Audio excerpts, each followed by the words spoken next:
ప్రసాదాల్లో కల్తీ జరగడం అనేది ఒకటి.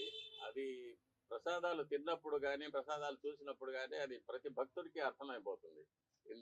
ఇందులో ముందు ఉన్న సువాసన లేదు, రుచి లేదు, పవిత్రత లేదనేది.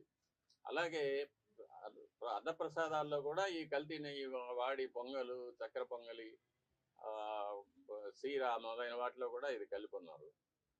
ఇది స్వామివారికి మా చేతులతోనే నైవేద్యం చేయవలసిన దురదృష్టం కూడా మాకు ఏర్పడింది.